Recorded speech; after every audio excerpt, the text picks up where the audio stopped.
May the words of my mouth and the meditations of my heart be acceptable unto you, my God, my strength, and my Redeemer. Amen. Amen. Hurry, hurry, hurry. Hustle, hustle, hustle and bustle. Run here, run there. Faster, faster, faster. Multitask. Get it done. That's what our world is like. It's what our world is like. We rush here and we rush there. We hardly have time to breathe, time to think, time to take in the world that God has created for us. Let alone time to let God in and just accept the majesty of the Creator.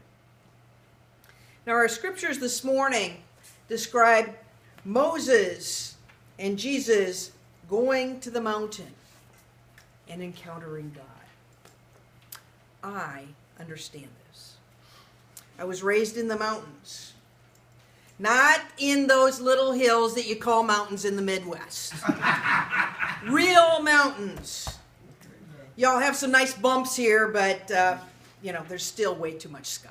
Anyway, where I grew up, there was only this much sky. That much sky. The mountains took up most of the view. Here you can see the weather coming from this direction, way over there. You can see it sneaking up. But we could be surprised by a rainstorm or even the sun coming up over the mountains. And I used to go up into the hills, spend the weekend and just be there. Just be there.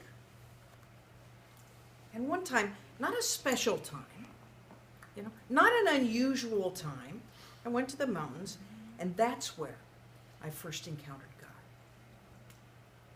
I was lying on my back on top of a little hill, what you would call a mountain here, surrounded by the forest and some high snow-capped peaks.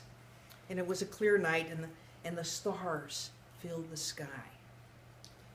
When you're far from the city, there are lots and lots and lots of visible stars.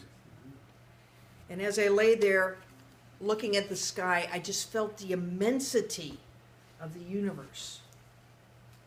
And quite suddenly, I felt a oneness, a connection with everything that was out there. And I knew that there is a God. It was that simple. I just knew at that point that God existed.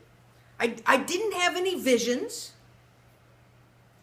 There was no burning bush, and I heard no voices. I just knew. And my life changed from that time. It changed subtly, but it changed because my view of myself and my view of the world changed. And my view of myself in the world changed. I suspect that I came off that mountain with a glow about me. Probably not a glow big enough that I had to put a veil on. But I came with a glow about me because I had been touched by God. And I would never, ever be the same. Today is Transfiguration Sunday, the day we celebrate Jesus going to the mountain and being changed, being touched by God. And we also heard this morning about Moses being changed by his meeting God face to face, face to face. In both cases, the change was apparent to all of the people. All of the people were with them. And to others that saw Jesus and Moses later. Transfiguration also marks the point when Jesus began his last march, last walk, last hike to Jerusalem to meet Pilate and to make a sacrifice and to arise. That's the important part. To arise to be hope for all of us. You know, we all go through changes in our lives. We all encounter mountains, and we find that our view of ourselves and of the world has changed. Sometimes the changes are subtle. Sometimes they are enormous. But we change. We begin to think differently. We begin to act differently. We find that we are both closer to God and closer to the people around us. So the question is, what mountains are there for us to climb? I have more mountains to climb. I know that. What mountains are there for you to climb? Maybe a mountain is an encounter with someone on the street who needs your help. Maybe a mountain is finally applying for that job that you have felt called to do for a long time.